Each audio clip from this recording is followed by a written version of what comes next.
Yes. Very good morning children. कैसे हो आप लोग? तो आज वापस रिकैप करेंगे और आगे बढ़ेंगे। कौन सा lesson? A visit to Cambridge, बराबर। तो मैंने यहाँ पे क्या क्या सवाल फिरदास कांगा जी ने स्टीफन हॉकिंग से पूछा है, मैंने यहाँ लिखा है इस तरफ, और क्या जवाब दिया स्टीफन हॉकिंग जी ने उस तरफ लिखा है मैंने। ठीक है, तो हम फटाफट रिकैप करेंगे और आगे बढ़ेंगे।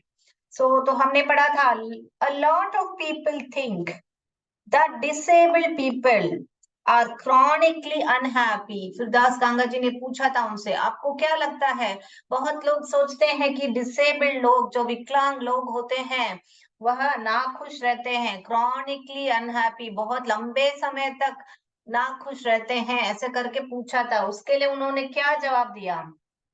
स्टीफन हॉकिंग ने क्या जवाब दिया? I find it amusing when people patronise me. मुझे बहुत ही एक समान का हंसी जैसे आती है कि लोग मुझे दया भाव से देखते हैं, देखने जैसा करते हैं, वो देख के मुझे बहुत ही अम्यूजिंग लगता है जब लोग मुझे पैट्रोनाइज करते हैं, करके जवाब दिया। फिर अगला सवाल क्या पूछा? क्या पूछा था उन्होंने? अनोइंग, अनोइंग यानी कि वो लाइन में पढ़ रही हूँ, देखिए। And do you find it annoying when someone like me comes and disturbs you in your work? क्या आपको चिढ़ होती है जब लोग आपको डिस्टर्ब करते हैं या परेशान करते हैं आपके काम में?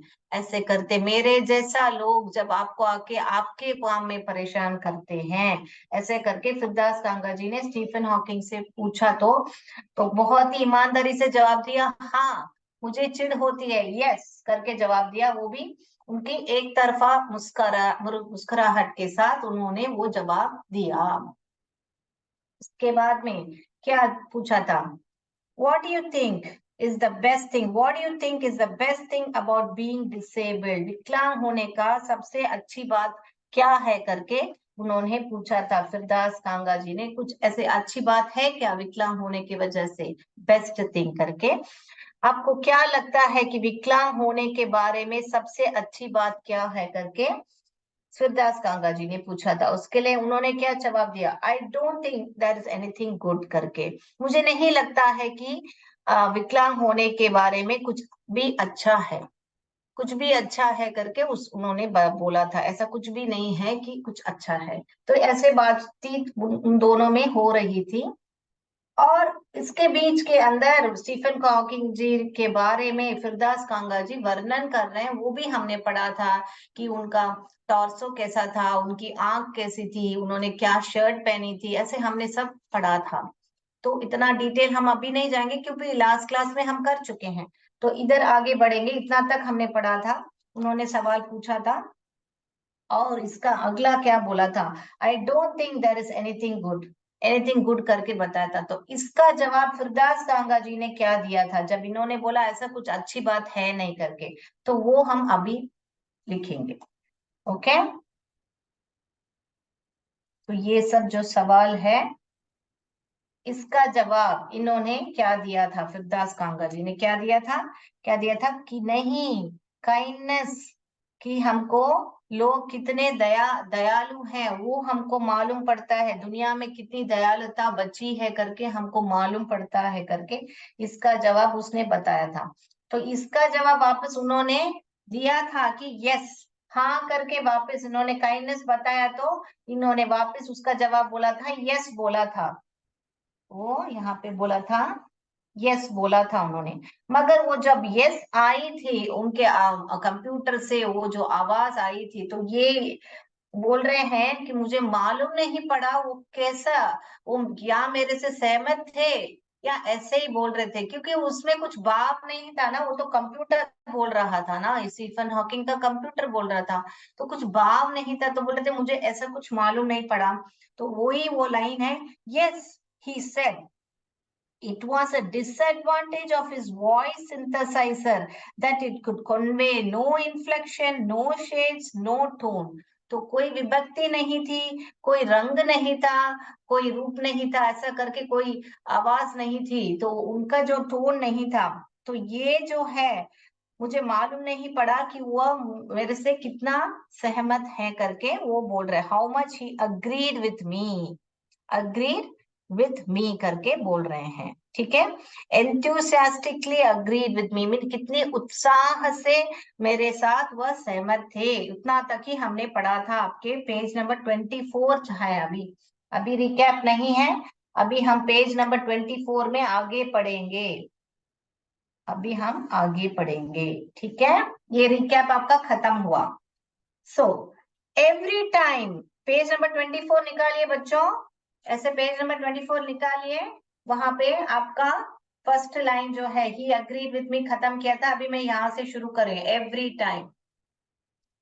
So every time I shifted in my chair or turned my wrist, every time, ये फिर दास गंगा जी बोल रहे हैं, every time I shifted in my chair, in my chair. अभी शिफ्ट तो क्या है, समझो मानो यहाँ पे एक घर है, यहाँ पे एक घर है, यहाँ से यहाँ जाना, तो यहाँ में एक घर से एक घर शिफ्ट हो गया बोलते हैं, ठीक है। या ये जगह, मैं यहाँ पे ये कुर्सी में बैठा हूँ, तो मैं ये कुर्सी में शिफ्ट हो गया, तो इसको बोलते हैं शिफ्ट।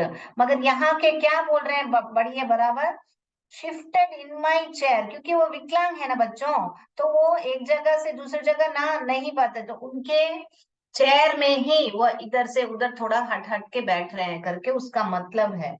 सो तो शिफ्ट का मतलब, उसका मतलब क्या है, shifted in my chair, every time I shifted in my chair, और टर्न्ड माई wrist, और टर्न्ड माई wrist यानी कि उनकी जो कलाई है उसको घुमाया उसने, उन्होंने उनकी कलाई को, wrist यानी कि कलाई जो है, टर्न यानी कि यहाँ पे घुमाना होता है, घुमाता, घुमाना या घुमाता था, जब वे घुमाते थे उनकी कलाई को। क्यों घुमाते हैं बच्चों, कलाई में क्या पहना होता है बच्चों, ऐसे घड़ी, जो कलाई में अगर हम ऐसे ऐसे मान लीजिए ऐसे वॉच पहने हुए हैं, तो हम क्या ऐसे कलाई रहती तो बार बार ऐसे से घुमा घुमा के हम क्या करते हैं कि घड़ी में समय देखने के लिए हम घुमाते हैं, बराबर ना। अभी क्या समय हुआ है, 10:15 हुआ है, ठीक है। तो हम क्या करते हैं, ऐसे हम बात करते रहते हैं, तो कलाई उन्होंने बार बार घुमाई ऐसे बता रहे हैं। तो क्यों घुमा रहे हैं, क्योंकि उनको जो है टाइम देखना था। So see every time I shifted in my chair और turn my wrist to watch the time, time to watch. यहाँ पे वॉच मतलब ये वॉच नहीं है, यहाँ पे मतलब ये वॉच नहीं है, यहाँ पे क्या वॉच मतलब देखना है, मैं देख रहा था टाइम को, देखना है, ओके। यहाँ पे ये वॉच, वॉच का दो मीनिंग होता है, एक तो ये घड़ी होता है, एक तो देखना होता है, ठीक है। रिस्ट वॉच, इसको रिस्ट वॉच बोलते हैं, उसको सिर्फ वॉच बोलते हैं, रिस्ट माने कलाई, ठीक है। तो यहाँ पे आप वापस पढ़ रहे थे, every time I shifted in my chair और turn my wrist to watch the time, I wanted to make every one of our 30 minutes count। I wanted to, बहुत ही प्यारा सा बोला, देखिए। तो हर बार जब मैं मेरे कलाई को मुड़ के टाइम देख रहा था, तो क्या है, I wanted to make, I wanted to make, make माने क्या, क्या यहाँ पे हम समय बना सकते हैं क्या, नहीं। उसका मतलब क्या बोल रहे हैं कि हर एक क्षण, हर एक मिनट मैं बहुत ही उपयोगी बनाना चाहता था, क्योंकि इतने बड़े हस्ती से मिले हैं ना, वो एक से एक भी क्षण, एक भी मिनट वेस्ट नहीं करना चाहते थे। उसका मतलब है I wanted to make every one of, यहाँ पे एवरी वन माने वो एवरी वन नहीं है जो साथ में लिखते हैं, यहाँ पे हर एक, उसका मतलब है हर एक minute, every one of our 30 minutes count. तो आधे घंटे में कितने टाइम होता है बच्चों, कितने मिनट होते हैं, आधा घंटा माने हाफ एन आवर। उनको क्या कितना मिला, हाफ एन आवर टाइम मिला था ना, उस असिस्टेंट ने दिया था ना, तो हाफ एन आवर में कितना मिनट्स है, 30 minutes है, बराबर ना। Yes, okay. सो तो उन्होंने वो क्या बोल रहे हैं, तो जो हर 30 मिनट्स मुझे मिले थे उसका मैं हर एक मिनट यूज करना चाहता था। So I wanted to make every one of 31। हर एक 30 मिनट्स में हर एक मिनट उसका मतलब है 1/30 मिनट्स काउंट। ओके, काउंट यानी गिनना है।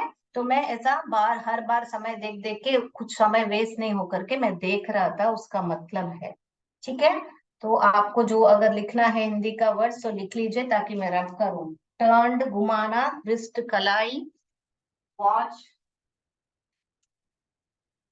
क्लियर बच्चों, मैं रफ करूं तो ये भी देखिए, काउंट यानी कि गिनना है। आपको लिखना है तो लिख लीजिए 30 मिनट्स, 30 मिनट।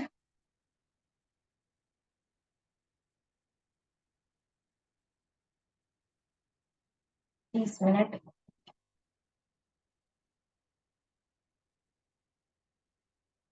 देखिए बच्चों, I wanted to make every one of our हमारा 30 मिनट जो हमको मिला है उसका उपयोग करना चाहता था मैं। यहाँ पे मेक का मतलब वही होता है। ठीक है, तो मैं यहाँ पे बोर्ड रब कर रही हूँ। फिर क्या बोला उन्होंने, I felt a huge relief, I felt a huge relief, I felt I felt a huge relief and exhilaration. Hill. देखिए एक्स आया, हिल रेशन, रेशन का स्पेलिंग लिखोगे आप, रेशन, एक्सहिलरेशन उसका ये जो जो साउंड है इतना स्ट्रेस नहीं करोगे। Exhilaration, exhilaration, exhilaration. Okay, I felt a huge relief and exhilaration in the possibilities। पहले मैं यहाँ पे वर्ड्स लिख लेती हूँ फिर आपको समझाऊंगी meaning. In the possibilities, बिलिटीज,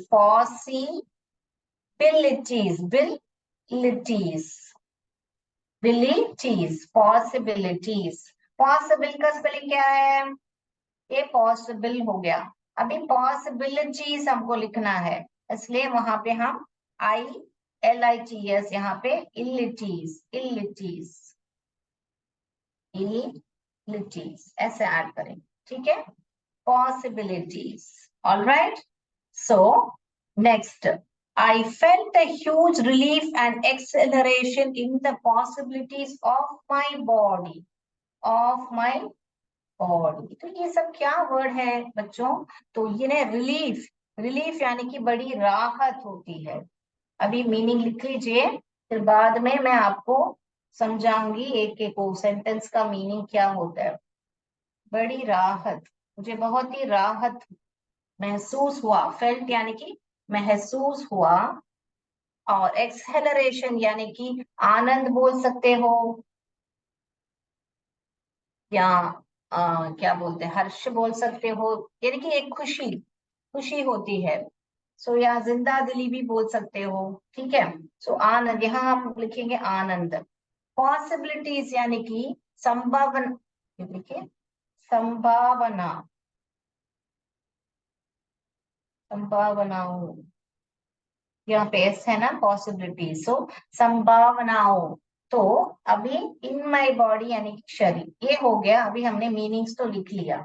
okay, सो अभी हम बात करेंगे उनका सेंटेंस का meaning. So I felt a huge relief and acceleration in the possibilities of my body. तो वो बोल रहे हैं अपने शरीर की संभावनाओं की एक बड़ी राहत और उत्साह महसूस हुआ मुझे। सो फेल्ट यानी कि महसूस, मैंने बोला था आपको। सो मुझे बहुत ही राहत मिली, क्योंकि क्या, क्यों उन्होंने बराबर समय यूज कर रहे हैं, एक भी समय नष्ट नहीं कर रहे हैं, इसलिए वो बोल रहे हैं मैंने महसूस किया एक बड़ी राहत और आनंद महसूस किया, क्योंकि मैंने हर एक ये पॉसिबिलिटीज ऑफ माय बॉडी, तो मेरे अपने शरीर की संभावनाओं की एक बड़ी राहत और उत्साह महसूस हुआ, आनंद महसूस हुआ करके वो बोल रहे हैं। ठीक है बच्चों, तो ये लिख लीजिए। लिखिए बच्चों, फेल्ट महसूस, महसूस,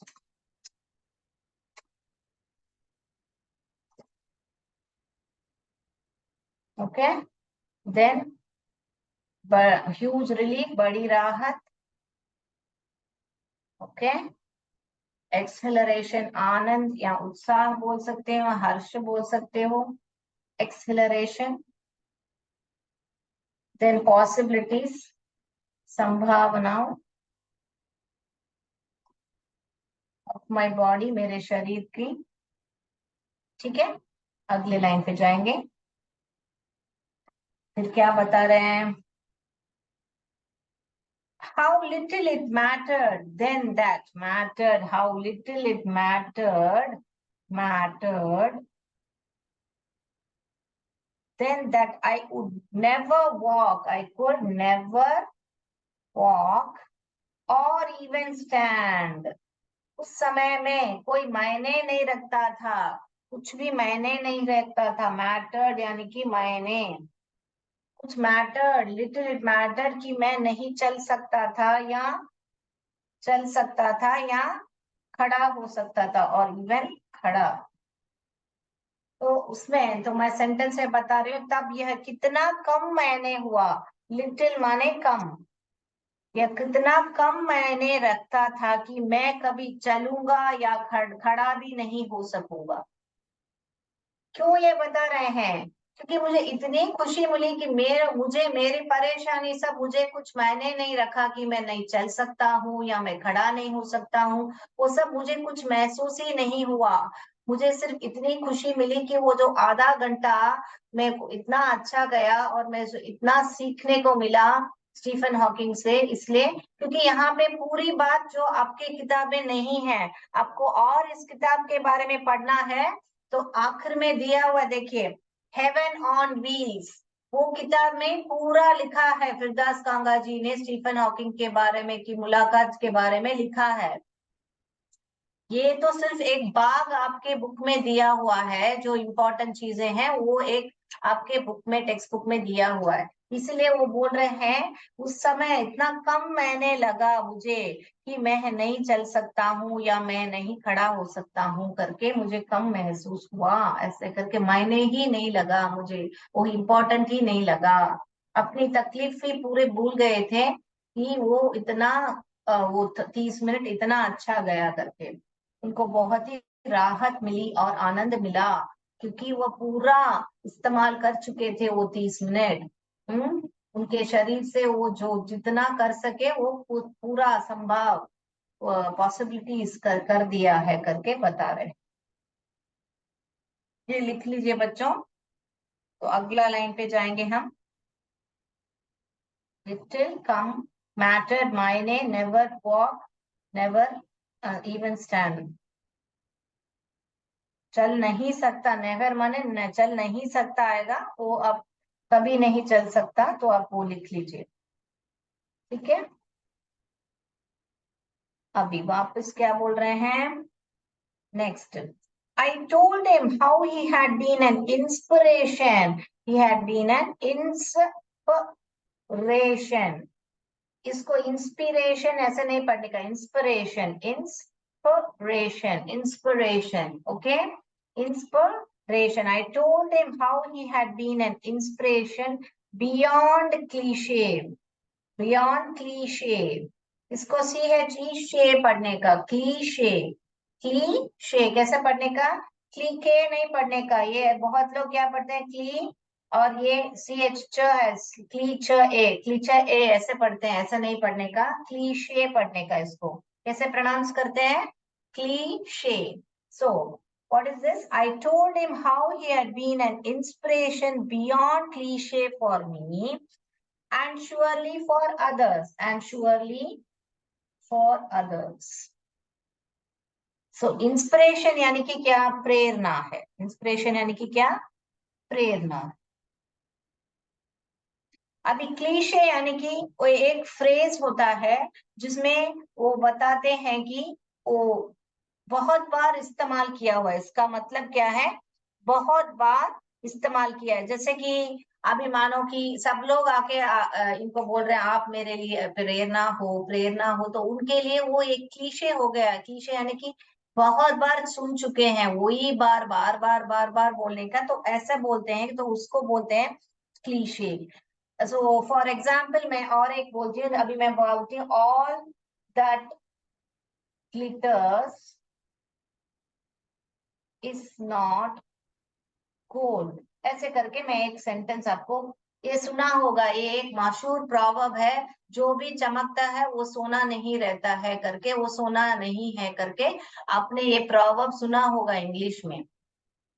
तो अगर ये बार बार बार बार सब लोग यूज कर रहे हैं, और समझो मुझे या आप किसी को आके बोल रहे हैं तुम तो all that glitters is not gold, तुम तो, या तो आपको ऐसे आके तुम तो सोने जैसा तुम्हारा दिल है, ऐसे करके बार बार आपको ऐसे बोल रहे हैं, तो वो एक क्लीशे हो गया, क्योंकि वो इतनी बार यूज कर चुके हैं कि अभी ऐसा लग रहा है कि ओ इट्स नथिंग बिग, ऐसे। तो इसलिए उसको ही क्लीशे बोलते हैं, जिसको बार बार यूज किया है, ओवर यूज किया कर लेते हैं ना, जब हम ओवर यूज कर लेते हैं किसी चीज का, उसको ही क्लीशे बोलते हैं।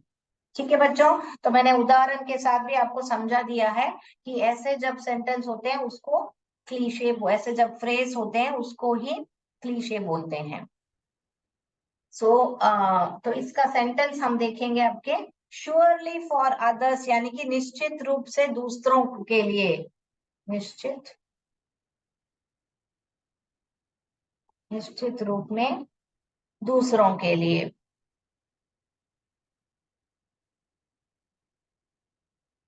ये भी लिख लीजिए बच्चों मीनिंग, ताकि हमें आपको आगे समझाऊं। निश्चित रूप में रूप दूसरों के लिए, निश्चित रूप से दूसरों के लिए, यहाँ पे से लिख लीजिए। श्योरली फॉर आ रहा है ना, तो से, निश्चित रूप से दूसरों के लिए। अभी इसका सेंटेंस क्या है बता रही हूँ मैं आपको।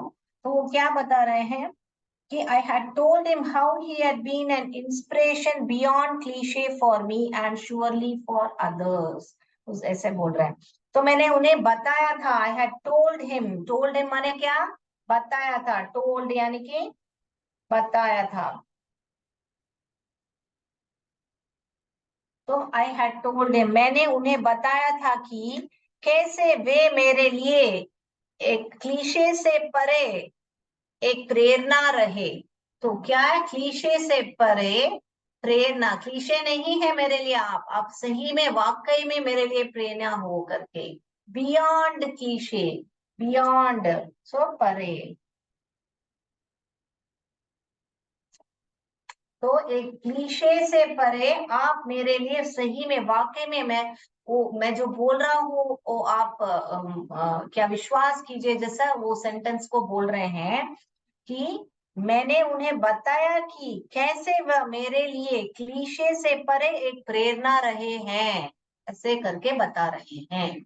समझ में आया बच्चों, कि आप मेरे लिए क्लीशे नहीं हो, आप सही में मेरे लिए इंस्पिरेशन हो करके बता रहे हैं, और निश्चित रूप में दूसरों के लिए भी, और निश्चित रूप में दूसरों के लिए भी आप प्रेरणा हो करके बता रहे हैं।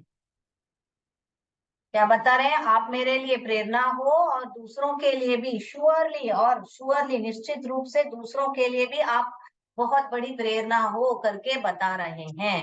लिख लिया बच्चों।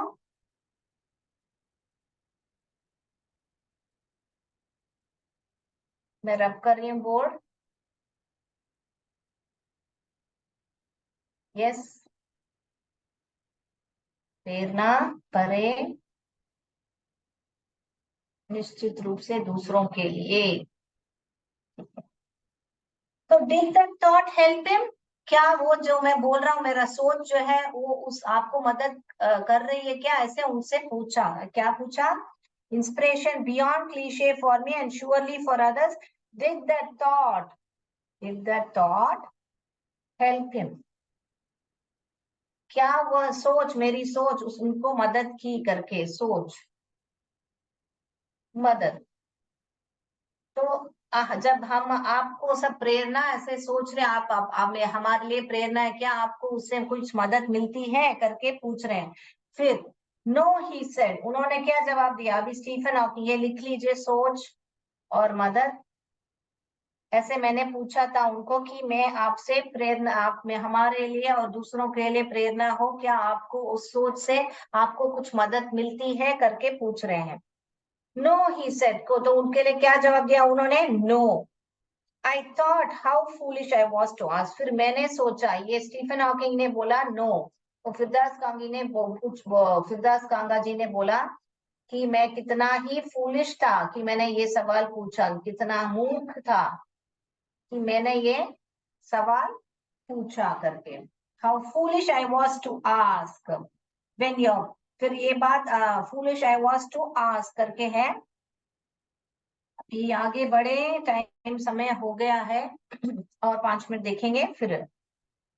He said, and I thought how foolish I was to ask. When your body is a claustrophobic,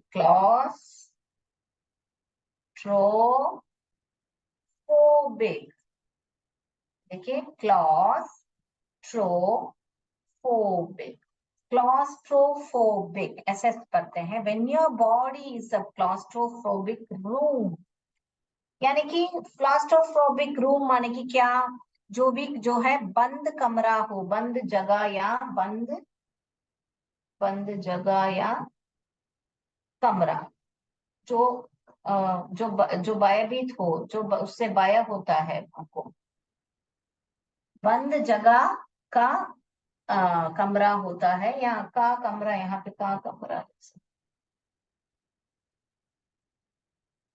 जो बंद है, बहुत सब जगह से बंद है और बहुत ही भयभीत होता है लोग। कोई कोई लोग को है ना, आप समझो कि कोई ड्रेस भी बदल रहे हैं ना, अगर ऊपर से गले से ऊपर निकाल रहे हैं तो वो एक क्षण जो ड्रेस उनके गले से ऊपर जा रहा है तो वो बंद भी वो नहीं सह पाते हैं, क्योंकि वो ड्रेस है ना, उनको सांस लेने में उसके डर रहता है, वो अंधेरे से, वो बंद पूरे बंद होने से उनको डर लगता है, तो उसको ही बोलते हैं क्लॉस्ट्रोफोबिक।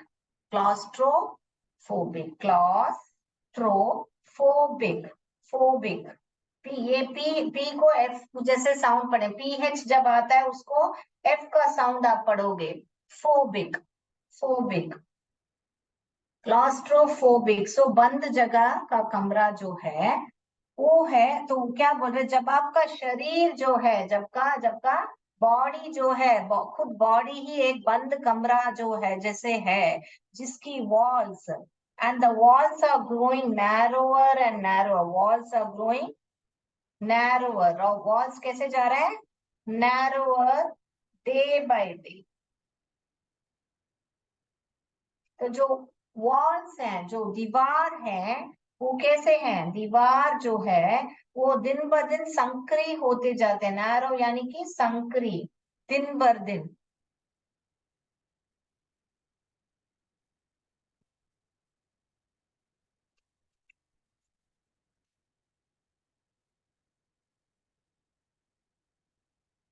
ओके, दिन ब दिन, डे बाय डे। सो जो वो क्या बता रहे हैं कि उनका शरीर जो है, उनका बॉडी जो है, उनका शरीर, उनका जो बॉडी है वो क्या है, उनका बॉडी जो कैसा है, he saying that when your body is a claustrophobic room and the walls are growing narrower day by day, जो वॉल्स हैं, जो बॉडी के जो वॉल हैं वो दिन ब दिन ऐसे ही संकरी होते जा रहे हैं, क्यों, क्योंकि उनको लकवा है ना। तो वो क्या बोल रहे हैं, उनका जो बॉडी है एक बंद कमरे जैसा है, और उसकी जो दीवारें, उनकी जो पूरा शरीर जो है दिन ब दिन सिकुड़ता जा रहा है, जो दिन ब दिन संकरी होता जा रहा है। It doesn't do much good, it it doesn't do much good, तो वो कुछ अच्छा नहीं करता है, doesn't do much good, it doesn't do much good to know that there are people, do good to know that there are people that there are people. तो मुझे इतना कुछ अच्छा नहीं लगता है कि वो जान के कि लोग हैं हमारे लिए। Outside smiling people, outside smiling, outside smiling, लोग हंस रहे हैं। विथ एडमिरेशन, हंस रहे हैं तो हम मुझ पर हंस रहे हैं करके नहीं, with admiration, with with admiration, admiration, with admiration, admiration, with admiration. तो लोग हंस रहे हैं किसके साथ? प्रशंसा के साथ हंस रहे हैं। क्या देख के? See you still breathing, breathing still, कि तुम अभी तक सांस ले रहे हो, ऐसे शरीर रख के भी अभी तक आप सांस ले रहे हो करके आपको प्रेरणा के साथ, आपको एडमिरेशन के साथ देख रहे हैं करके, ऐसा कुछ देखना मुझे कुछ खास अच्छा नहीं लगता है। Not doesn't do much good. तो उन्होंने पूछा था ना कि आप इतने बड़े प्रेरणा हो, क्या आपको वो सब अच्छा लगता है सुनने? तो उसके लिए वो जवाब दे रहे हैं कि मैं ऐसा एक शरीर में रह रहा हूँ जो क्लॉस्ट्रोफोबिक रूम जैसा है, और जिसका जो वॉल्स है, जिसका जो दीवार है, वो सब दिन ब दिन संकरी होते जा रहे हैं। तो ऐसे कमरे में जब मैं रह रहा हूँ तो मुझे ऐसा कुछ अच्छा नहीं लगता जब लोग बाहर से मुझे देख रहे हैं कि प्रेरणा के साथ देख रहे हैं कि मैं अभी तक जी रहा हूँ करके, ऐसा मुझे कुछ अच्छा नहीं लगता है, ऐसा करके बोल रहे हैं। देखिए, doesn't do much good to know, जानना, नो, KNW, AW है, okay, to know with admiration. Oh ठीक है, अभी बोर्ड दिख रहा है आपको, तो लिख लीजिए बच्चों। बॉडी, शरीर, और क्लास्ट्रोफोबिक यानी बंद जगह या कमरा, या बंद जगह, या कोई जो कमरा जो होता है, रूम यानी कि कमरा। वॉल्स, दीवार, नैरोअर, संकरी, डे बाय डे, दिन ब दिन। It doesn't do much good to know that there is people outside smiling with admiration. Admiration यानी कि यहाँ पे लिख रही हूं मैं, admiration, admiration माने कि यानी कि प्रशंसा।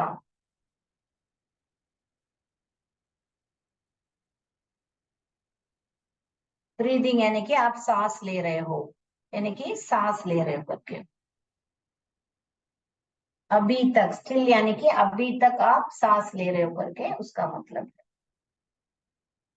ठीक है बच्चों, तो आज के लिए इतना, फिर मैंने सोचा था आज कंप्लीट करेंगे, और छोटा सा पैराग्राफ बचा है, अगली कक्षा में देखेंगे। तो आज के लिए इतना ही। जय विद्या शक्ति, जय भारत, जय हिंद।